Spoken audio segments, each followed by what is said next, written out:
She was on her knees in the middle of the dance floor, surrounded by broken glass and the sound of cruel laughter, when Caleb Whitmore stopped dancing. Every elegant woman in Willow Creek had spent months trying to catch his eye. They wore their finest silk. They practiced their most graceful smiles. But the moment Evelyn Harper raised her chin from that floor and looked directly at the woman who humiliated her calm unbroken, and completely unafraid, Caleb Whitmore felt something shift deep inside his chest that he had never felt before in his life. If this story already has your heart, please subscribe to our channel so you never miss a single episode. Drop the name of your city in the comments below. I want to see how far this story has traveled. Now stay with me, because what happens next will change everything you thought you knew about courage, worth, and love.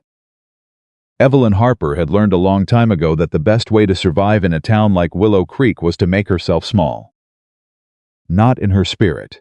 Not in the quiet, fierce place inside her chest where she kept her real thoughts and her real feelings locked away tight.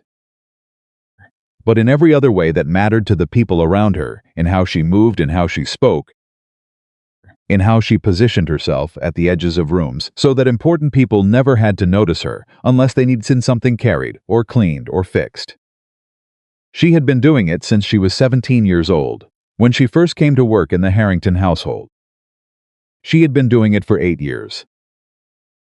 By the time the summer of 1876 arrived and Willow Creek began preparing for the annual harvest dance, Evelyn was so practiced at invisibility that most people in town genuinely could not have told you her last name. They knew she was the Harrington maid. They knew she was heavy, a plus-size woman, with a round, soft face and a body that the town's women sometimes point to in whispered conversations as an example of what happened when a person had no discipline, no breeding, and no prospects. They knew she worked hard. They did not know much else. But Evelyn knew things about Willow Creek that most of the town's important people would have been stunned to discover. She knew which merchant had been quietly overcharging his regular customers by adjusting his weights. She knew which landowner had borrowed money he could not repay and was hoping nobody would notice before harvest season brought him enough income to cover it. She knew the Harrington household budget down to the last cent because she had been managing it informally for 3 years, while Mrs. Harrington pretended she was managing it herself. Evelyn had a mind that collected details the way other people collected nothing. Numbers lined themselves up neatly behind her eyes. Patterns revealed themselves to her like words on a page. She had never been formally educated past the age of 14, when her mother's illness pulled her out of the schoolroom and into a working life, but she had spent every spare evening of her adult life reading every book, ledger, and agricultural report she could get her hands on. Nobody knew that either, because nobody had ever asked. On the morning of the harvest dance, Evelyn woke before dawn and spent 2 hours completing extra tasks so that her absence from the household later in the evening would not create problems for anyone. She ironed 3 of Mrs. Harrington's dresses, prepared a cold supper that only needed to be set out, repaired a loose hinge on the pantry door that had been squeaking for a week, and updated the household account books with the previous week's expenses.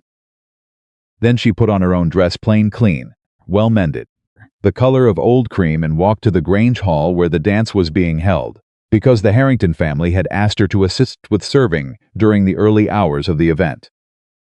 She was not there to dance. She was never there to dance. Women like Evelyn did not dance at the harvest ball. They carried the trays. The Grange Hall was already warm with lantern light and the sound of fiddles tuning when Evelyn arrived at the back entrance. She tied on her apron, picked up her first tray, and began moving through the gathering crowd with the practiced efficiency of someone who had learned to navigate crowded rooms without drawing attention. The room was full. Every important family in Willow Creek had turned out for the harvest dance: the merchants, the ranchers, the land agents, the lawyers, and their wives and daughters in their finest dresses and their most carefully arranged hair. The air smelled of rosewater perfume and roasted meat and the particular kind of excitement that settled over a frontier town whenever it got to pretend, for one evening, that it was somewhere more civilized. And in the center of it all, surrounded by a shifting circle of female attention, stood Caleb Whitmore. Evelyn noticed him the way she noticed most things, quietly, efficiently, and without letting it show on her face. He was tall. That was the first thing anyone noticed about Caleb Whitmore. He stood a full head above most of the men in the room, with the kind of lean, broad-shouldered build that came from years of actual physical work rather than the soft prosperity of a merchant's life. He wore a dark coat that fit him properly, which was unusual in Willow Creek, and a hat that he had removed when he entered the hall, which he held in his left hand with an unconscious ease that suggested good manners so deeply ingrained they no longer required thought. He was, by any reasonable measure, the most eligible man in 3 counties. He was also, from what Evelyn had observed over several years of watching without being watched, one of the loneliest people she had ever seen in a crowded room. She did not have long to think about that, girl. The voice came from her left, sharp, bright, deliberately carrying, and Evelyn turned to find herself facing Adelaide Harrington, the 19-year-old daughter of her employers, standing with 2 of her closest friends in a tight silk-dress triangle of social consequence. Adelaide was beautiful in the particular way that Willow Creek prized most, small-waisted, fair-skinned, with pale ringlets and a smile that never quite reached her eyes. She had never liked Evelyn. She had never articulated why, beyond the occasional comment about how Evelyn's presence was somehow an inconvenience, simply by virtue of existing in the same space. "Adelaide," Evelyn said pleasantly, "can I bring you something?" "You can bring me a better attitude," Adelaide said, and her 2 friends laughed like that was the cleverest thing they had heard all evening. "And while you're at it, you can stay out of the main hall. You're making the room look cluttered." Evelyn met her eyes. "I'm working, Miss Harrington. Your mother asked me to serve." "My mother asked you to be useful," Adelaide said. "Not to waddle around where people can see you." She looked pointedly at the tray in Evelyn's hands, then at Evelyn's body, with an expression of exaggerated distaste. "Lord, you'd think they could find someone more presentable to carry the glasses." One of the friends giggled. Evelyn said nothing. She had learned that saying nothing was sometimes the most powerful response available to her. It gave Adelaide nothing to push against, nothing to escalate from, nothing to perform her cruelty upon. And it allowed Evelyn to keep her dignity intact in the only way that actually mattered internally, privately, in that locked place inside herself where no one else's words could reach. She turned and walked back toward the kitchen. Behind her she heard Adelaide say something to her friends in a lower voice, and heard them laugh again. Evelyn kept walking. The kitchen was warm and busy, full of the women who had been recruited to help with the serving, and Evelyn fell back into the rhythm of the work with relief. She was good at this. She was good at being useful in ways that kept the complicated machinery of a social event moving smoothly, refilling trays, redirecting servers who were crowding the same corner, noticing when a particular table's drinks had gone empty and correcting it before anyone had to ask. An hour passed. The dancing started, and the Grange Hall filled with the sound of fiddles and the scrape of boots on wooden floors and the laughter of people who were happy and warm and enjoying themselves in the uncomplicated way that Evelyn had always quietly envied without ever quite allowing herself to resent. She was carrying a full tray of glasses, crystal glasses, borrowed from the Harrington house, specifically for the occasion, because Mrs. Harrington had wanted the event to feel elegant when Adelaide appeared in front of her. She had not seen her coming. Later she would wonder whether that was deliberate. Adelaide was flushed from dancing, her ringlets slightly loosened, her eyes bright with the particular energy of someone who had been the center of attention all evening and had discovered that it still was not quite enough. Her 2 friends were flanking her, and behind them, in the shifting crowd, Evelyn caught a glimpse of Caleb Whitmore watching from across the room. "Oh, look," Adelaide said, loudly enough to be heard over the music. "The maid is still here, Adelaide," Evelyn said carefully. "Excuse me, please, I don't think I will," Adelaide said. And then she reached out and knocked the tray. It was not an accident.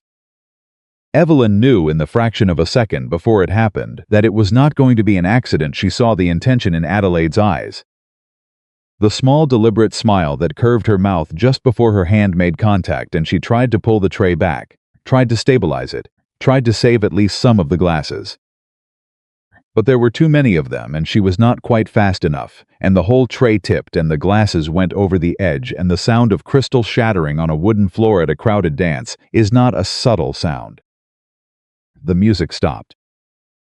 It happened almost immediately. The fiddle player lost the beat, the dancer stumbled to a halt, and the sound of the breaking glass rippled out through the room like a stone dropped into still water, silencing everything it touched.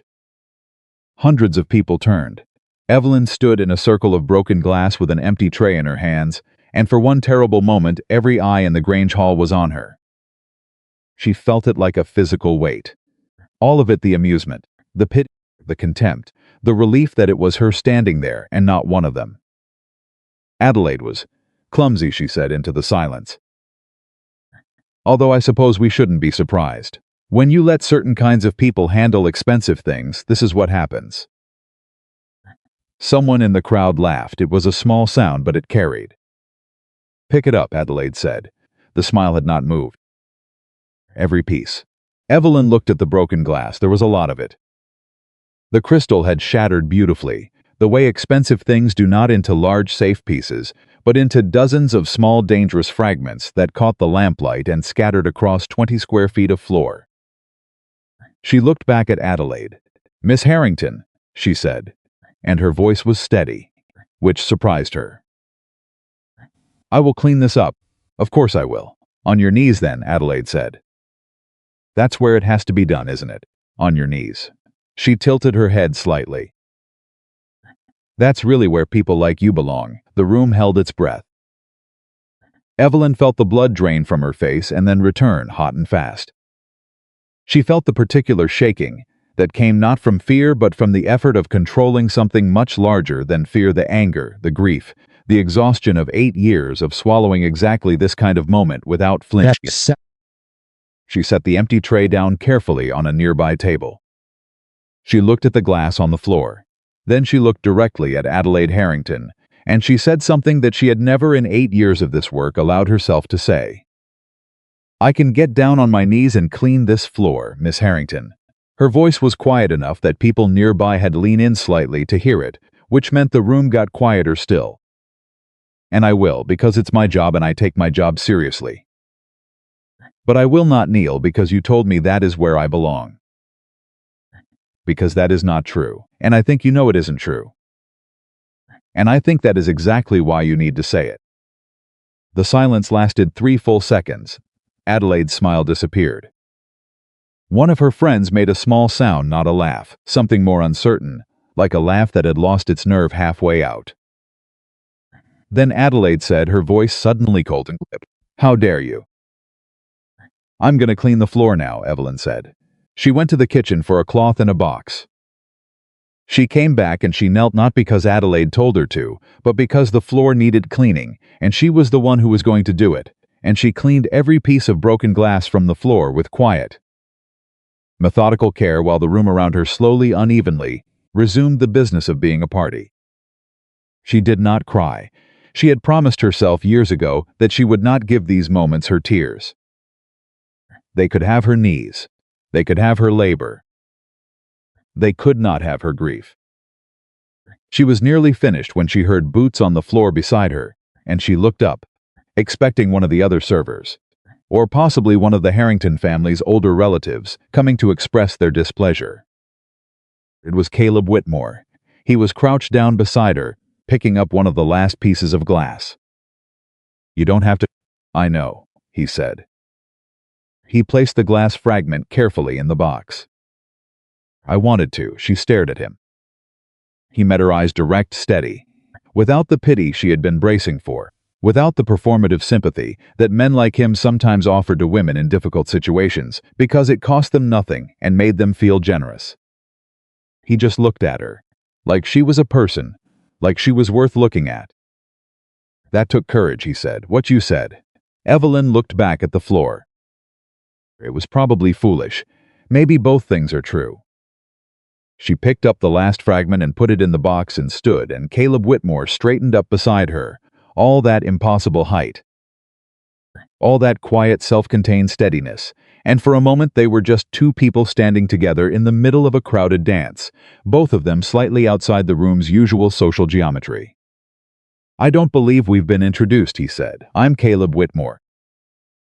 "I know who you are," Evelyn said. "Everyone knows who you are." "Then you have an advantage on me," he said. There was something in his voice, not flirtation exactly, something more careful and genuine than that. "I'd like to correct it if you're willing." Evelyn looked at him for a moment. She was trying to understand what was happening, because in her experience things like this did not happen, and that meant she was probably misreading something. And she needed to figure out what it was before she made the mistake of responding to something that was not actually occurring.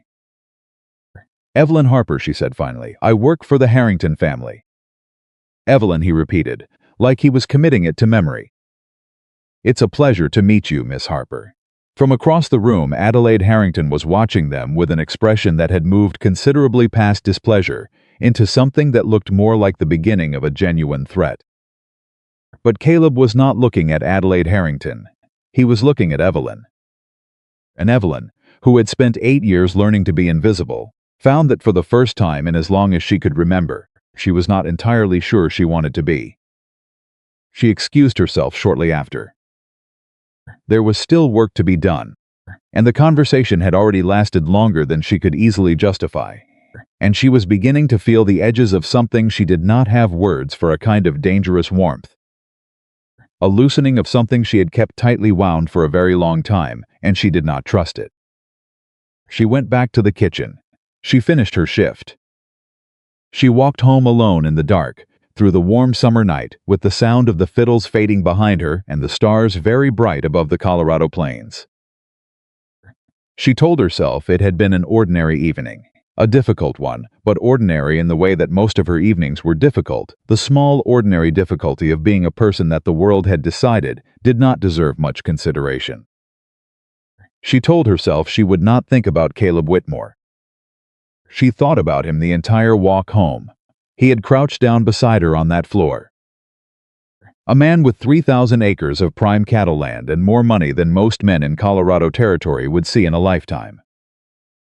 He had picked up broken glass in his good dark coat without appearing to think twice about whether it was beneath him. He had looked at her like she was a person. She told herself that was a small thing, that it should not matter so much, that she was constructing significance from a few minutes of accidental proximity, and that she needed to stop immediately. But she could still hear his voice in her head that took courage, what you said, with a certainty and a quietness that suggested he meant it. Not as a compliment offered to smooth a social awkwardness. As an observation, as a fact. She had walked that same road home from the Harrington house hundreds of times. It never seemed short. That night it seemed very short indeed. She was at her own door before she finished thinking, and she stood there for a moment with her hand on the latch, listening to the prairie night, the crickets and the distant low sound of cattle and the wind moving through the dry grass, and she let herself feel, just for a moment, the thing she had been refusing to feel all evening. Not hope. She was too careful for hope, too experienced in the particular geography of disappointment. Something smaller than hope. Something that was just the simple awareness of possibility, the faint, fragile, easily extinguished knowledge that some things could still surprise her. She went inside. She lit the lamp. She sat down at the small table and opened the account book she had been working on that morning, because there was a discrepancy she had noticed and not yet resolved, and numbers were reliable in a way that evenings at dances were not. She found the discrepancy within 20 minutes. It was in the Harrington family's supply records, a pattern of small overcharges from their main ranch supplier that had been accumulating for the better part of 2 years. Individual charges too small to attract notice. Collectively, they amounted to something significant. She wrote up her findings neatly, with the page references and the dates and the calculation clearly laid out, and she set it aside to show Mrs. Harrington in the morning. Then she closed the book and blew out the lamp and went to bed. She did not let herself think about Caleb Whitmore again until she was almost asleep, and even then she kept it brief. He had looked at her like she was a person, In the morning, she would remind herself why that could not be enough. But for the remaining minutes of that evening, in the warm dark of her small room, with the Colorado prairie breathing softly outside her window, Evelyn Harper allowed herself to simply remember what it had felt like to be seen. Just that. Just the feeling of it. Just the extraordinary ordinary miracle of one human being looking at another and deciding they were worth the looking. She was asleep before the last of the dance music died away in the distance. She did not dream about broken glass. The next morning arrived the way most mornings did for Evelyn, early, plain, and full of work that needed doing before anyone else in the household was awake. She had the kitchen fire going by 5. She had the breakfast preparations underway by 5:30. She had Mrs. Harrington's preferred tea steeping and the account discrepancy report sitting in a neat folder on the corner of the kitchen table by 6, waiting for the moment when the household stirred enough to make the conversation possible. She did not let herself think about the previous evening. She thought about the previous evening constantly. She told herself the two things were not in contradiction. She could refuse to dwell on something and still find it appearing at the edges of her thoughts, the way a word appears at the edge of your tongue, when you cannot quite remember it, persistent, irritating, unavoidable. Caleb Whitmore crouching down on that floor, his voice. The way he had said her name like he was filing it somewhere important. She pushed it away and focused on the eggs, Mrs. Harrington came down at 7:15, as she always did, and she did not immediately mention the previous evening, which meant either she had not heard what happened or she was deciding how to approach it. Evelyn suspected the latter. Mrs. Harrington was a woman who collected information and deployed it strategically, and she would not waste the advantage of knowing something by reacting to it too quickly. "Your tea, ma'am," Evelyn said, and placed the cup. "Thank you, Evelyn." Mrs. Harrington sat. She looked at the folder. "What is that?" "A discrep in the supply records," Evelyn said.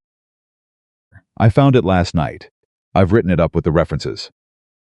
Mrs. Harrington opened the folder. She read in silence for approximately 40 seconds, which was longer than Evelyn expected. Then she looked up. "You're telling me we've been overcharged for nearly 2 years?" "Yes, ma'am. Small amounts, spread across multiple line items. Easy to miss if you're not looking at the cumulative pattern." "How much?" Mrs. Harrington set the folder down with a precision that suggested she was controlling something larger than she wanted to show. "I see," she said. "I will speak to my husband, yes, ma'am." "Evelyn."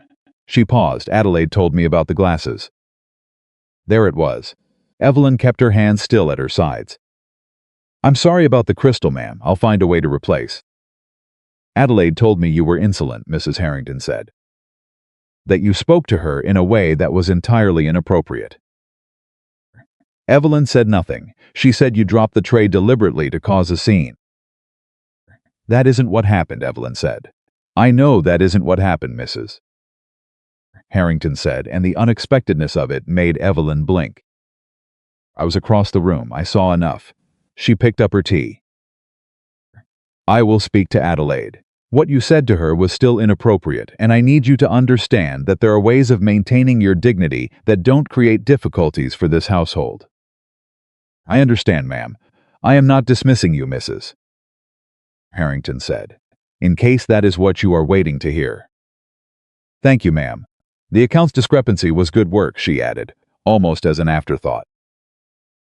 "Very good work. I'll see that it's corrected." Evelyn went back to the kitchen. She stood at the sink for a moment with her hands in the warm water and let out a breath she had not realized she had been holding since the conversation began. Not dismissed, the crystal not her financial responsibility. The discrepancy acknowledged. It was, she reminded herself, not a small thing. She was drying a dish when she heard the knock at the front door. She heard Maggie, the younger housemaid, go to answer it. She heard the low sound of a male voice. She heard Maggie's footsteps coming down the hall toward the kitchen. "Evelyn," Maggie said, appearing in the doorway with wide eyes and a barely contained expression that on a younger girl would have been called excitement, and on Maggie looked more like she was trying not to vibrate. "There is a gentleman at the door asking for you." Evelyn put the dish down carefully, asking for me. By name, Maggie leaned in. It's Mr. Whitmore. The silence in the kitchen lasted exactly 2 seconds. Tell him I'll be there in a moment, Evelyn said. She took off her apron. She checked her hair.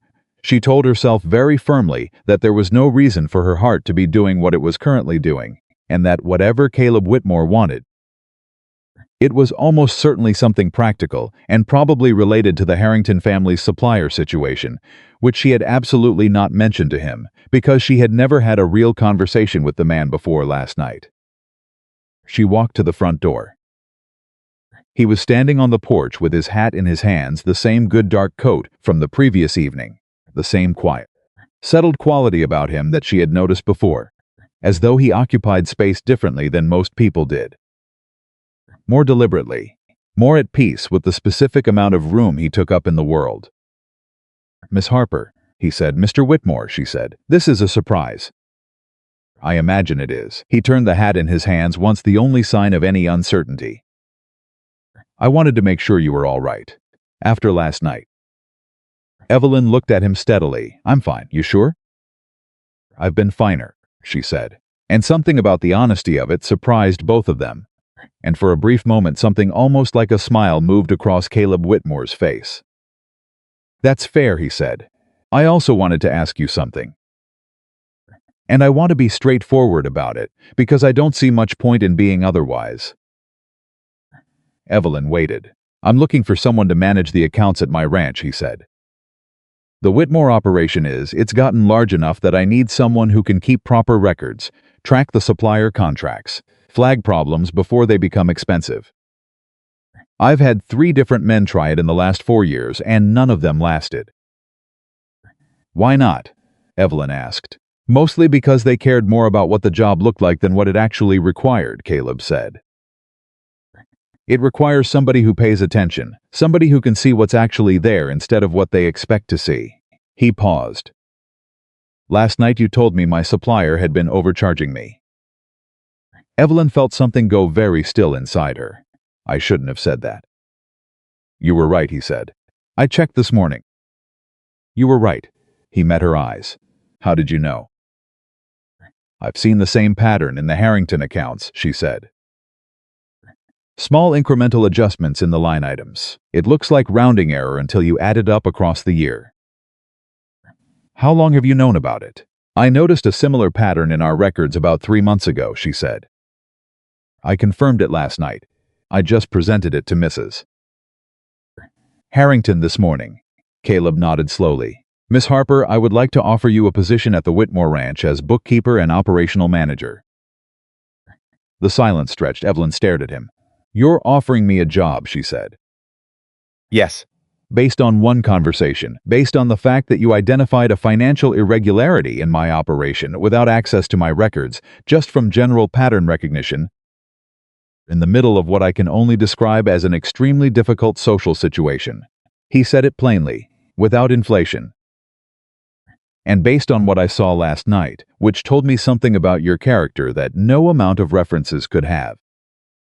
What did it tell you? Evelyn asked, and she did not entirely mean to ask it. It came out with more genuine curiosity than she intended. Caleb considered the question seriously, the way she was beginning to suspect he considered most things. That you don't break when people try to break you, he said. And that you don't mistake your situation for your worth. Both of those things are rarer than most people reckon. Evelyn looked away from him for a moment, down the porch past the front yard of the Harrington house, toward the main street of Willow Creek, where the morning was already busy with wagons and commerce, and the ordinary forward motion, a frontier town that had not paused for a single moment to consider what happened to her at last night's dance. People will talk, she said. They'll say things about why you hired me. They won't be kind things. People in this town have been saying unkind things about my choices for 20 years, Caleb said. I've stopped finding it a compelling reason to make worse decisions. It's different for me, Evelyn said quietly. The things they'll say. He was quiet for a moment. I know, he said. I'm not trying to pretend otherwise. I'm asking if you want the work, Miss Harper. Not if you want the talk that comes with it. That part I can't protect you from entirely. But I can tell you that at the Whitmore Ranch, you will be treated as what you are, which is a competent professional whose judgment I have decided to trust. It was one of the most direct things anyone had ever said to her. She thought about the Harrington kitchen. She thought about carrying trays.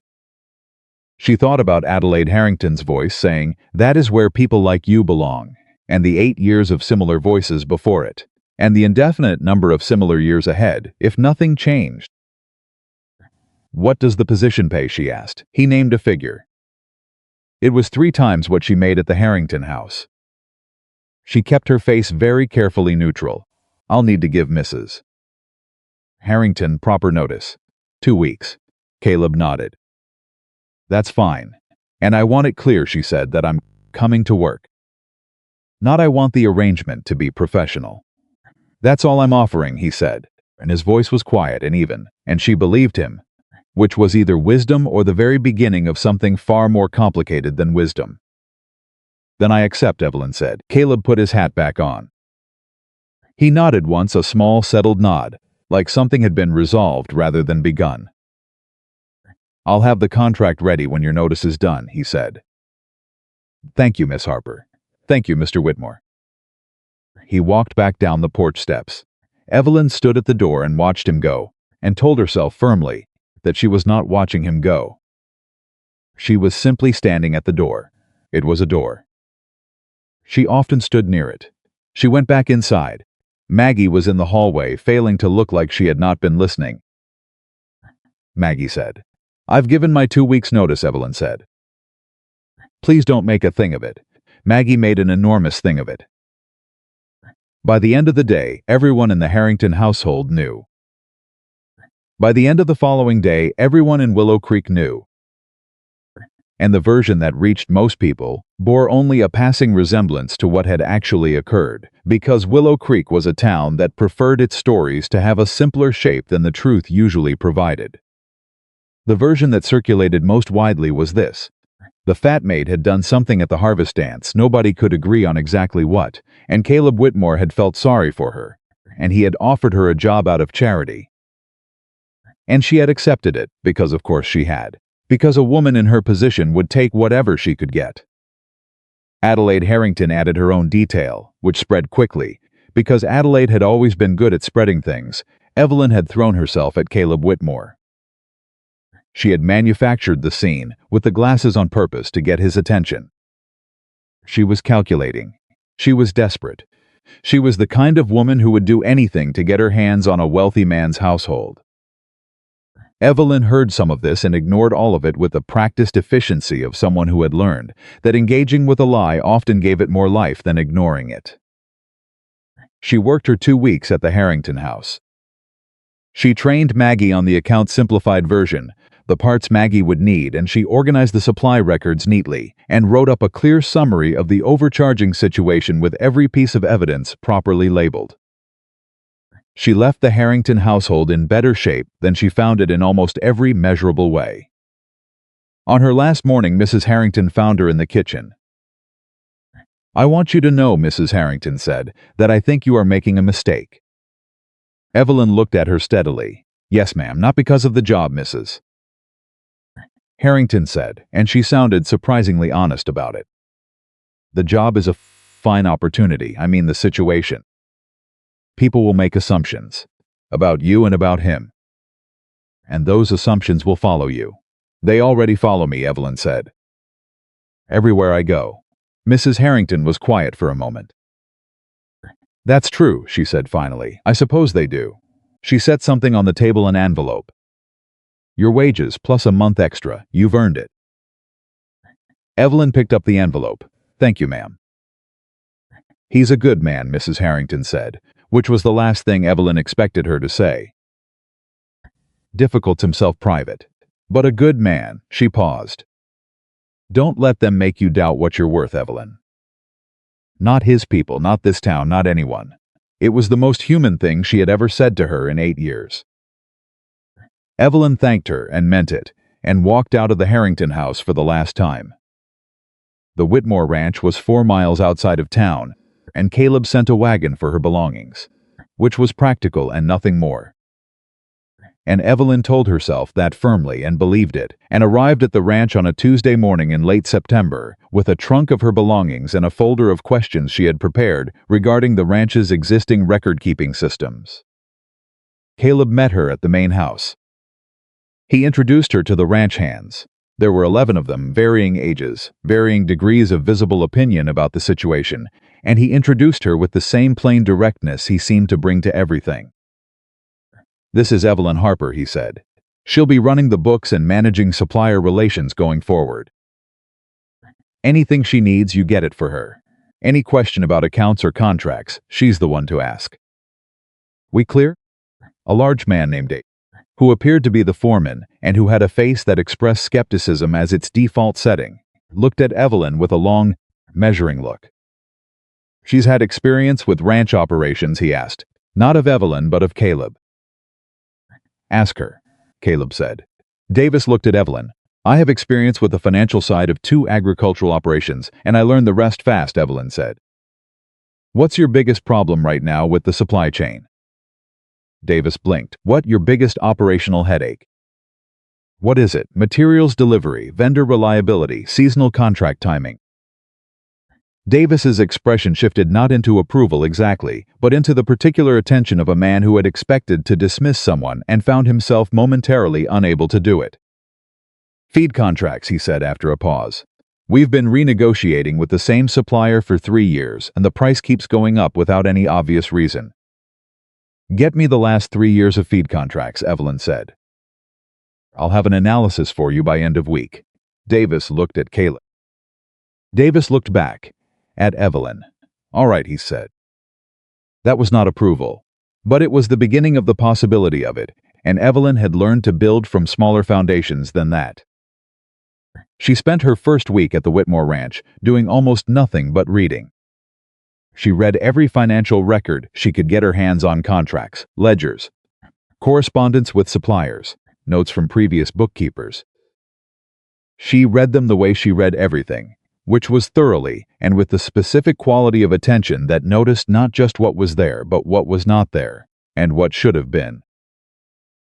The picture that emerged was complicated. Parts of it were simply disorder records kept inconsistently, systems that changed every time a new bookkeeper came in, gaps where information should have been. That was fixable. That was just the patient work of organization. But some of it was something else. She found the first irregularity on Wednesday evening, working late in the ranch office with a lamp, because the natural light had gone. It was in the property records, a specific notation in a deed document that did not match the corresponding entry in the county record she had cross-referenced from the copies in Caleb's files. A small discrepancy. The kind of thing that could be a clerical error. She made a note of it and kept reading. She found the second one Thursday morning. Different document, same type of discrepancy. The property boundaries as recorded in the ranch's own files did not quite match what she could reconstruct from the historical records. She sat back in the chair and looked at the documents spread on the desk in front of her, and felt the particular cold clarity that arrived whenever she looked at a pattern and understood what it was.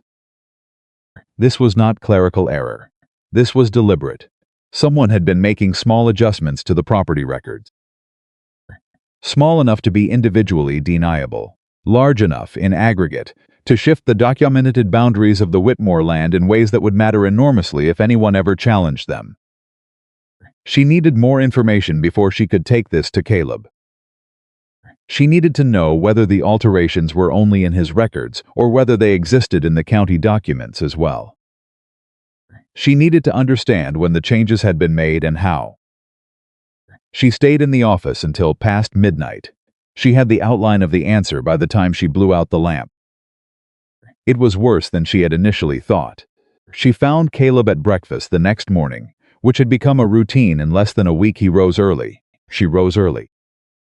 They occupied the same kitchen with coffee and the particular comfortable silence of 2 people who had independently determined that conversations before 7 in the morning was not required. "I need to talk to you about something," she said. He looked at her over his coffee cup. "That's a face that doesn't mean something small." "No," she said, "it isn't." She laid out what she had found. She was organized about it. She had the documents, the page references, the dates, the comparison between his records and what she had reconstructed from the county filings. She walked him through it step by step, and she watched his face as she did it. He was very still. She had noticed this about him in the week she had been at the ranch, that his stillness was not blankness. It was the opposite. It was what he looked like when he was paying the most complete attention of which he was capable, when something had reached past his natural reserve and landed somewhere real. "How long has this been going on?" he asked. "From the document dates, at least 4 years. Possibly longer. I need access to the county recorder's office to verify." "Who's doing it?" "I don't know yet," she said. "I know it requires access to the county documents, which means it's someone with enough standing to obtain that access without raising questions. And I know it's aimed specifically at the eastern boundary of your land, the section that borders the Langford property." Caleb's expression changed. It was the first time she had seen something that looked like real anger move across his face, and it was very controlled, and somehow that made it feel more significant than open fury would have. "Victor Langford," he said. It was not a question. "I don't have evidence of that yet," Evelyn said carefully. "I have evidence that something is wrong. I need more time and more access to tell you who." "Langford has been trying to get that eastern section for years," Caleb said. "It runs along the creek, best grazing land on the property. He's made 3 offers and I've turned them all down." His jaw tightened. "I need to know what you need, whatever you need. Access to the county recorder's office, and I need you to trust me not to take this to anyone else before we know what we have." "Done," he said. "Caleb." It was the first time she had used his given name. It came out before she thought about it, and she saw him notice, and she kept her voice steady and continued. "This could become complicated. For me, if someone realizes I'm looking into it, and they know what my position here already looks like to this town." "I hear you," he said. "I won't let anyone use your position here against you. You may not be able to prevent it." "No," he said honestly. "But I can make sure that anyone who tries it knows they're dealing with me as well as you." He met her eyes. "You found this in less than a week. I had bookkeepers in this office for 4 years. None of them found it." His voice was quiet and certain. "I'm not going to let you be the one who pays for finding it, Evelyn." The directness of it reached her somewhere she had been keeping carefully guarded. She looked back at the documents. "Give me 2 more weeks," she said. "Take 3, he said. "Take whatever you need." She took 2. Because she had always worked faster than people expected her to, and because the situation felt urgent in a way she could not yet fully name, but that her instincts, honed by years of watching patterns assemble themselves into pictures, told her she should not ignore. She had the full picture in 11 days, and it was considerably worse than either of them had thought. Victor Langford had not simply been adjusting boundary records. He had been methodically building a case, a falsified historical record, designed to allow him to challenge the Whitmore land title at the county level. He had been doing it carefully over years, and he had enlisted at least one person at the county recorder's office to help him do it. The missing money in Caleb's supply accounts, the same overcharging pattern Evelyn had initially noticed, was going to the same network. It was all connected. It was a long, patient scheme designed to drain the Whitmore ranch financially, while simultaneously manufacturing a legal basis to seize it. And it had been working, because nobody had been looking. Evelyn sat alone in the ranch office the evening she understood the full scope of it, and she put her hands flat on the desk and breathed steadily for a long moment. Then she organized every piece of evidence into a clear, documented, chronologically ordered file. She knew that what she had in front of her would change everything. She knew that Victor Langford had money and connections and a reputation built over decades. She knew that she was a former maid who had been the subject of town gossip since the day she arrived at the Whitmore ranch. She also knew that the documents did not lie, and that she was very good at making documents speak clearly. She went to find Caleb. He was at the fence line with Davis, the last of the day's light fading behind them, And he took one look at her face as she crossed the yard toward him and said something to Davis that she could not hear. And Davis walked away and Caleb came toward her. "You found it," he said. "All of it," she said. He read through the file in silence. He stood in the fading light and he read every page, and she watched his face go through something anger. Yes, but underneath it, something sadder and older than anger. The particular grief of betrayal that has been going on for a long time without you knowing. When he finished, he looked up. "He almost had it," Caleb said. "Yes," Evelyn said. "Another year, maybe 2, and the financial pressure combined with the legal challenge would have been very difficult to fight." Caleb was quiet for a moment, then he said, "You stopped it." "We haven't stopped it yet," Evelyn said. "We've documented it." "There's a difference. What we do next matters. Tell me what you need."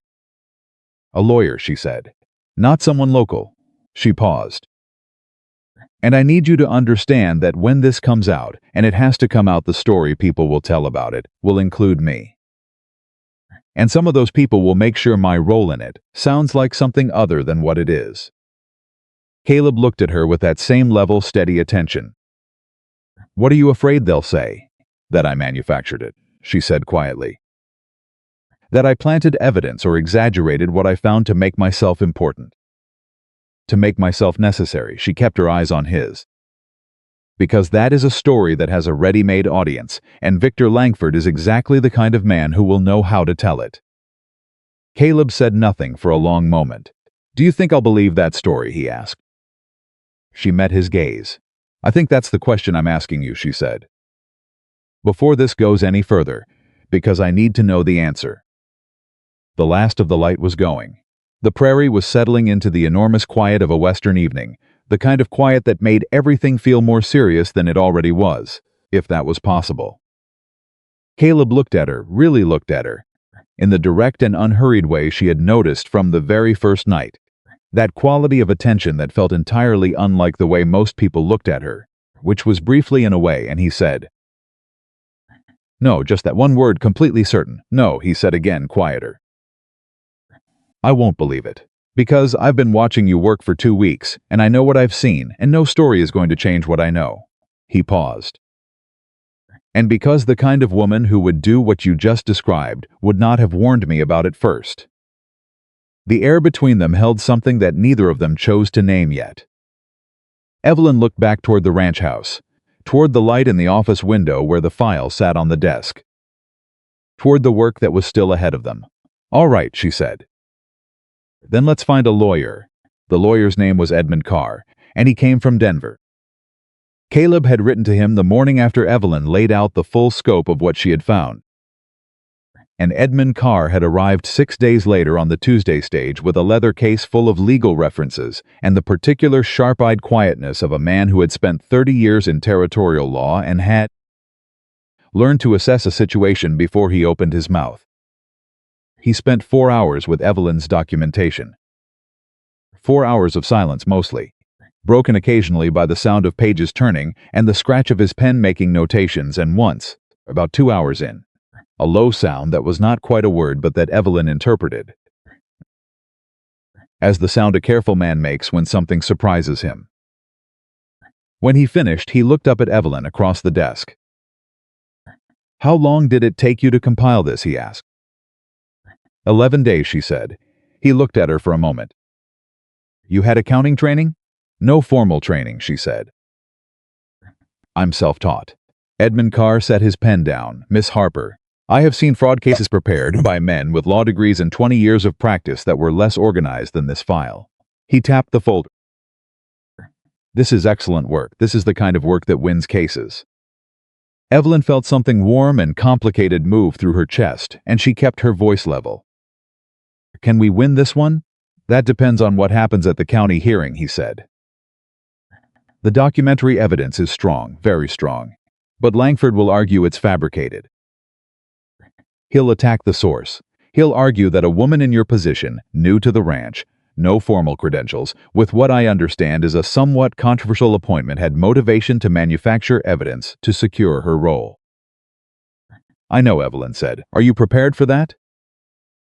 "I've been preparing for that kind of argument my entire life," she said. The question is whether the evidence speaks loudly enough that the argument doesn't matter. Edmund Carr studied her for a moment. It does, he said. If we present it correctly. He paused. I'll need you at the hearing. Not just as a source, as a witness. They will cross-examine you. I understand. They will try to make you look small, he said. They're good at it. So am I, Evelyn said quietly. At not looking small, I've had practice. That was on a Tuesday. The county hearing was scheduled for a Friday 3 weeks away, which felt like both too long and not nearly long enough. In the days that followed, Evelyn learned what it felt like to be the subject of a campaign. Victor Langford did not wait for the hearing to begin his counteroffensive. He was too experienced for that and too well connected, and he had clearly been informed through whatever network of information operated in Willow Creek that Evelyn had found something and that something was going to be a problem for him. The first move came through the social channels, which was where Langford was most comfortable and most effective. Suddenly, the story of Evelyn's appointment at the Whitmore Ranch acquired new details. In the version now circulating, she had not been hired for her skills. She had maneuvered herself into the position through manipulation. The scene at the harvest dance had been staged. She had engineered the humiliation herself, knowing Caleb Whitmore would respond to it. She was calculating. She was dishonest. She was the kind of woman who would say anything and do anything to get what she wanted. Adelaide Harrington told this story at 3 separate social gatherings in the space of 1 week, and Adelaide was very good at telling stories. Evelyn heard about it from Maggie, who sent a note, and from Davis, who mentioned it with the careful awkwardness of a man who was beginning to revise his assessment of the situation, but was not quite comfortable enough to say so directly. People are talking, Davis told her one morning, coming into the office with a look that was more troubled than his usual skepticism. You know that. I know that, Evelyn said. She did not look up from the ledger she was working on. Are you telling me because you think I don't, or because you're deciding whether to believe it?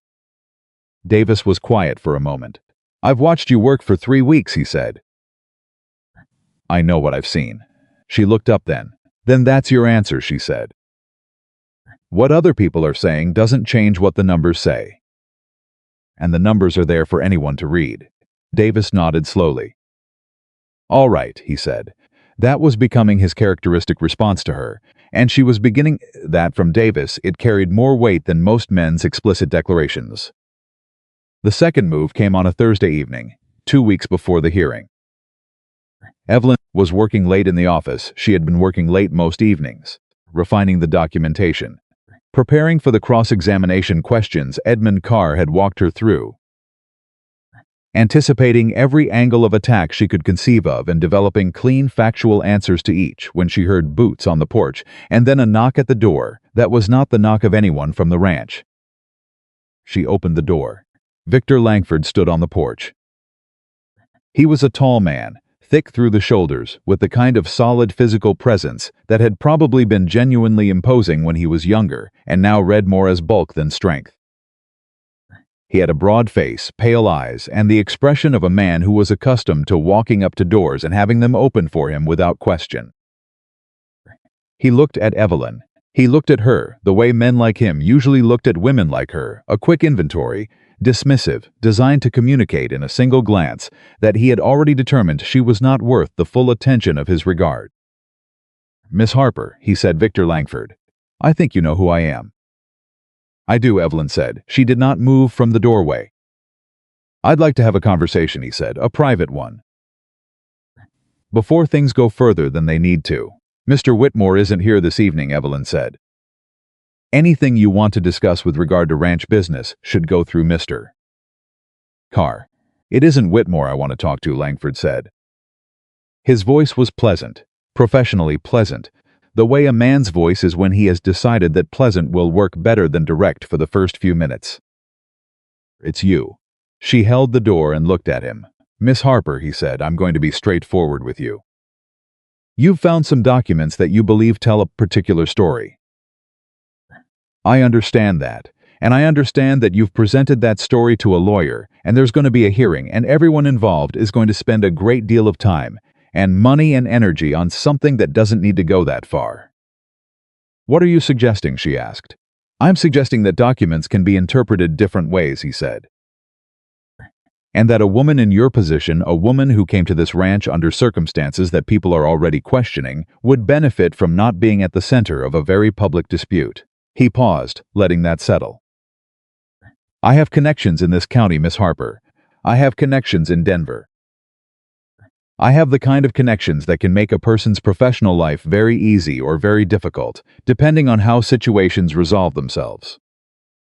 The air on the porch was very still. "Are you threatening me, Mr. Langford?" "I'm advising you," he said. "There's a difference." "There isn't," she said. "But I'll tell you something, and I want you to hear it clearly." She kept her voice quiet, and even the way she had kept it on the dance floor 6 weeks ago, and she watched his eyes and saw the moment he recognized the quality in her tone, the thing that was not fear, had never been fear. The particular steadiness that confused men who expected women in her position to flinch. "What I found in those documents is not a matter of interpretation. It is a matter of record, and a county hearing will make that record public, and there is nothing you can say to me on this porch that changes what the documents say." Langford's pleasantness went away. "You're making a mistake," he said, and now his voice was flat and certain. "You don't understand what you're getting into.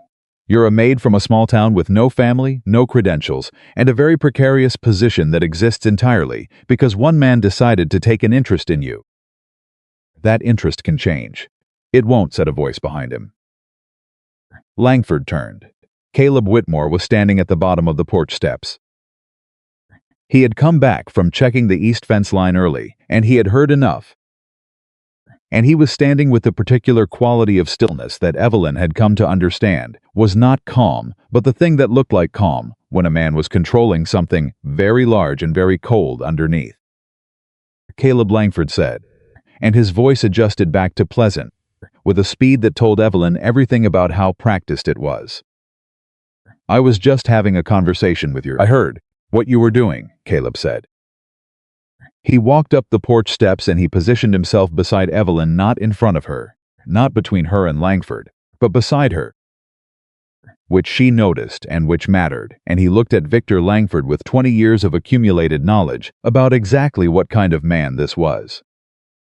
"You came to my property at night to threaten my employee, to try to get her to withdraw evidence in a legal proceeding. Now, Caleb." "You will address the county hearing through your lawyer," Caleb said. "You will not come to this ranch again. You will not contact Miss Harper directly. And you will not," his voice dropped, very controlled, very certain, "repeat what you just said to her to anyone else.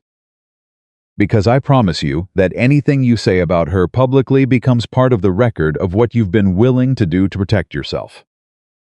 Langford's jaw tightened. "You're choosing her," he said. And now there was something almost genuinely baffled in his voice, as though he had encountered something he did not have a category for. "Over your reputation, over your standing in this community, over everything, you're choosing her." "I'm choosing honesty," Caleb said. "She happens to be the one who brought it to me." Langford looked at Evelyn one more time. It was a different look than the first one, not dismissive now, but calculating and cold. "You have no idea what you've started," he said. "I know exactly what I've started," Evelyn said. "I started it when I read your documents, Mr. Langford. And I intend to finish it." He left. They stood on the porch and listened to the sound of his horse leaving, and Evelyn realized her hands were shaking slightly, and she put them in her pockets so Caleb would not see. "He'll escalate," she said. "I know," Caleb said. "We need to move faster. The hearing needs to happen before he has time to prepare a counter-narrative that the county board will accept. Edmund can push for an earlier date. Ask him tomorrow," she said. "First thing." Caleb looked at her. "You all right?" "Yes," she said. Then, because she was tired and it was late, and she had stopped pretending in small ways over the past 3 weeks, she said, "I'm angry. But I'm all right." Caleb, "Good," he said. "Use it." She did. Edmund Carr pushed the hearing date forward by 10 days, citing the tampering attempt. Langford's visit to the ranch had been witnessed by 2 hands who had been in the barn and heard voices. and their account of what they saw and heard was now part of the official record, which was a gift Langford had not intended to give them. Langford's response was to hire 2 additional lawyers, which told Evelyn they were winning before the hearing had begun. The night before the county hearing, Evelyn sat in the ranch office alone and went through everything one more time. Every document, every date, every cross-reference. She read Edmund Carr's prepared questions and her prepared answers. She anticipated the attacks and rehearsed her responses until they were not responses at all, but simply the truth, stated clearly, in the order in which the facts occurred. She was almost done when Caleb knocked on the open door. "You should sleep," he said. "You won't, though." "Probably not." She looked up. "How are you doing?" He seemed slightly surprised to be asked. He came into the office and sat in the chair across the desk and was quiet for a moment in the way she had learned to let him be quiet, without filling it. "I keep thinking about my father," he said finally. "He built this ranch, spent his whole life on that land. The idea that someone could have taken it." He stopped. "I keep thinking about how close it was if you hadn't found it." "I found it because I was looking," Evelyn said. "That's all." "Nobody else was looking. Nobody else thought it was their job to look," she said. "I thought it was my job." She paused. "That's what you hired me for." Caleb looked at her across the desk.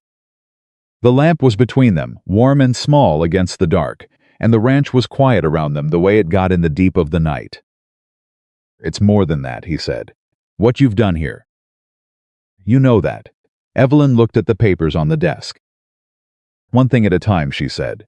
"Tomorrow first." "Tomorrow first," he agreed. The county hearing was held in the Willow Creek Courthouse, which was a room that seated perhaps 60 people, and which, on the morning of the hearing, was filled to standing capacity with every person in town who had managed to obtain some reason to be present. Evelyn arrived with Caleb and Edmund Carr and 2 of the ranch hands who had witnessed Langford's visit.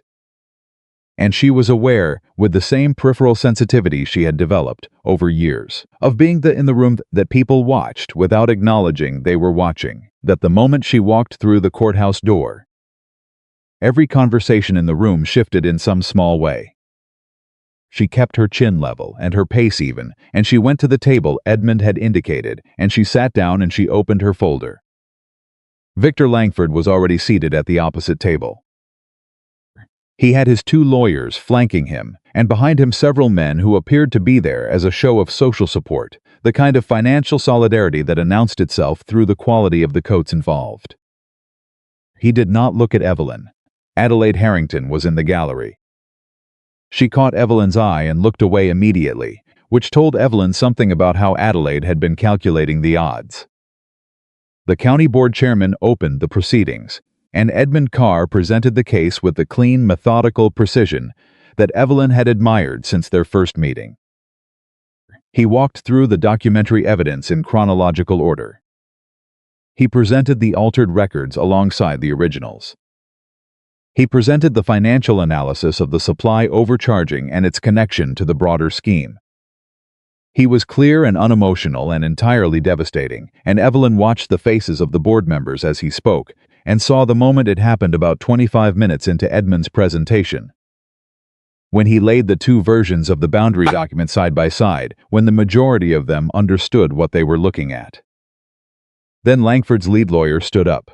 His name was Hargrove, and he was from Denver as well, and he was the kind of man who had built a career on making solid things seem uncertain. He had a pleasant voice and a precise suit and a manner that suggested every question he asked was entirely reasonable. He looked at Evelyn. "Miss Harper," he said, "you were until approximately 3 weeks ago employed as a domestic servant." "Yes," she said, "and you have no formal education in accounting or law." "No formal education." "No, and you were hired to this position by Mr. Whitmore under circumstances that the town of Willow Creek has found, shall we say, somewhat irregular." "I was hired because I am good at my job," Evelyn said. "The town finds that irregular.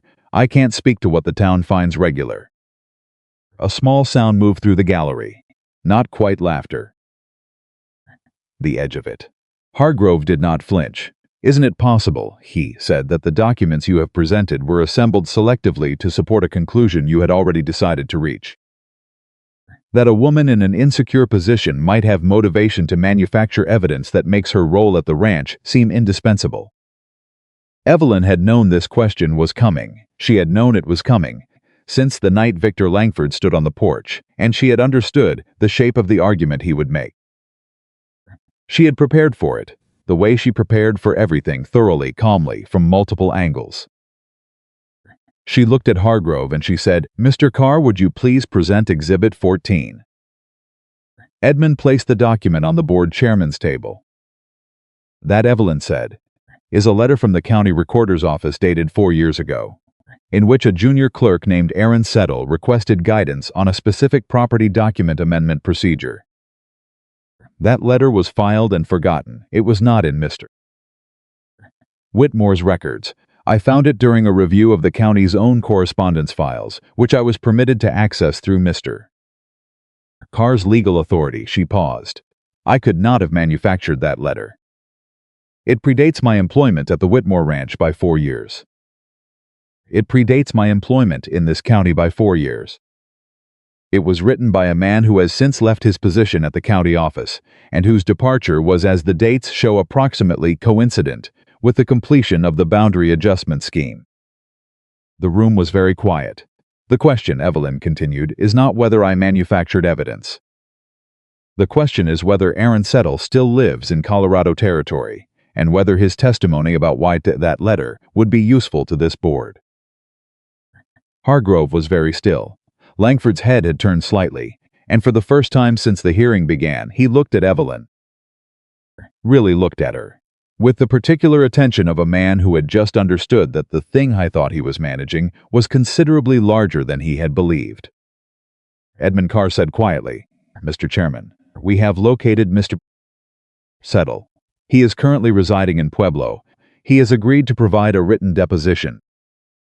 Mr. Carr has that deposition." He placed a second document on the table. The board chairman picked it up. The room held its breath. Langford's lead lawyer leaned over and said something in a low, rapid voice that Evelyn could not hear. Langford listened. His face went through several things in quick succession, and none of them were pleasant to watch. But she watched anyway, because she had learned that you did not look away from the moment when the thing you have been building toward finally arrived. "Mr. Chairman," Hargrove said, and his voice had changed, still professional, but tighter now, recalibrated. "My client would like to request a brief recess." "Denied," the chairman said. Langford turned and said something to Hargrove in what was clearly supposed to be a whisper and was not quite quiet enough. Evelyn caught 3 words. She suspected most of the room caught at least 2. The chairman set down Aaron Settle's deposition. He looked at Victor Langford over the top of his glasses with the expression of a man who had heard enough. "Mr. Langford," he said, "I think it would be in your interest to hear what the board is prepared to offer before this proceeding goes any further." The 2 lawyers leaned together. Langford's face was the color of old chalk. Evelyn looked straight ahead, across the room without turning her head. She was aware of Caleb watching her. She could feel it, the way she could feel the quality of the room, something in the air, a specific kind of attention that had a weight to it that was different from the ambient watching of the crowd. She did not look at him because she did not need to. She already knew what she would see, the same thing she had seen from the beginning. A man looking at another person and deciding they were worth the looking. The board recessed for 12 minutes.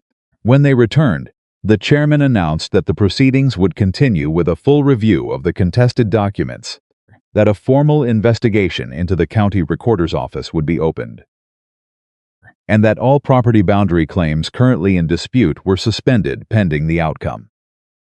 Victor Langford stood up. His lawyers tried to stop him. He shook them off. "This is not over," he said to the room.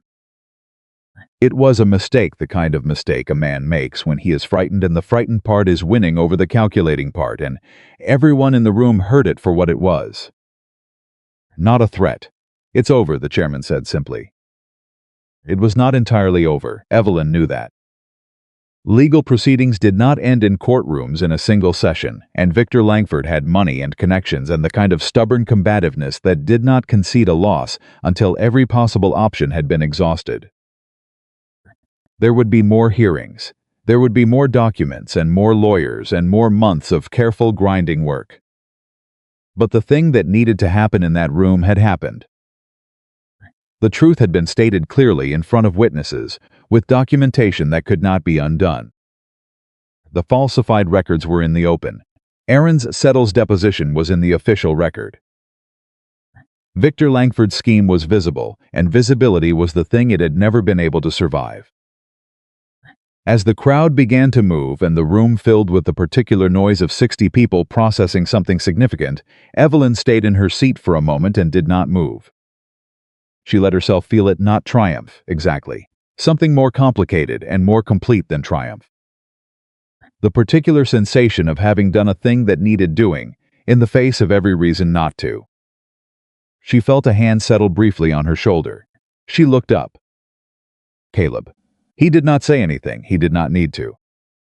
He took his hand away after a moment, and she stood, and they walked out of the courthouse together into the full bright dead day, and behind them, the room was still buzzing with everything that had just happened. And ahead of them was a town that was going to have to decide what it thought about what it had witnessed. But that was not Evelyn's concern right now. Right now she was outside in the air and she was breathing, and the thing she had built over 11 days and defended under oath had held. It had held. And standing on those courthouse steps with the wind coming off the Colorado plain, Evelyn Harper allowed herself, for the first time in as long as she could remember, to feel proud of herself.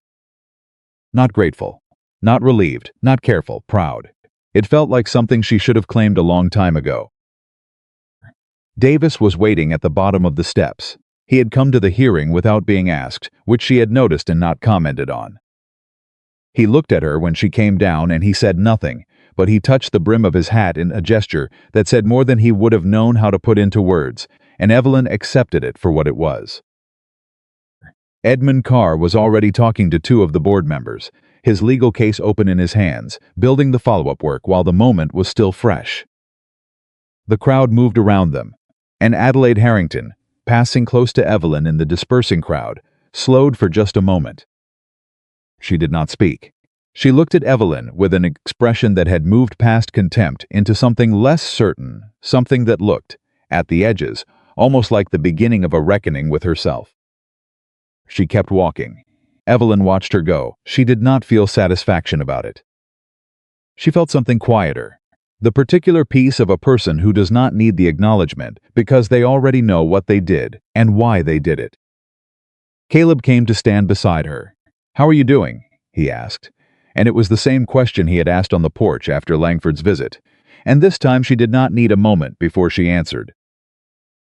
"I'm all right," she said. "I'm genuinely all right." "Good," he said. They stood together in the bright Colorado morning on the steps of a courthouse in a small frontier town.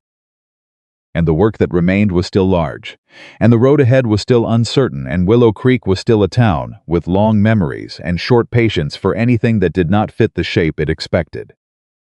But the documents were on the record, the truth was in the open.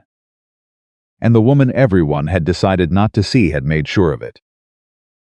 The legal process moved the way legal processes always move, not in the clean, decisive arc of a single hearing, but in the slow grinding forward motion of paperwork and depositions and procedural filings, and the particular kind of patience that wore some people down to nothing, while others discovered it was something they had been building toward their whole lives without knowing it. Evelyn was one of the latter kind. She had been waiting her whole life without knowing what she was waiting for, and now that she knew, patience came to her as naturally as breathing. Edmund Carr returned to Denver but remained deeply involved, exchanging letters with Evelyn 3 times a week, sometimes more, as the formal investigation into the county recorder's office moved forward, and the case against Victor Langford's land scheme built itself into something that no amount of money or connections could easily dismantle. Aaron Settle, from his home in Pueblo, provided a full written deposition that was considerably more detailed and considerably more damaging to Langford's position than even Edmund had anticipated. The junior clerk had been young when Langford recruited him, young and in debt and frightened, and he had been living with what he had done for 4 years.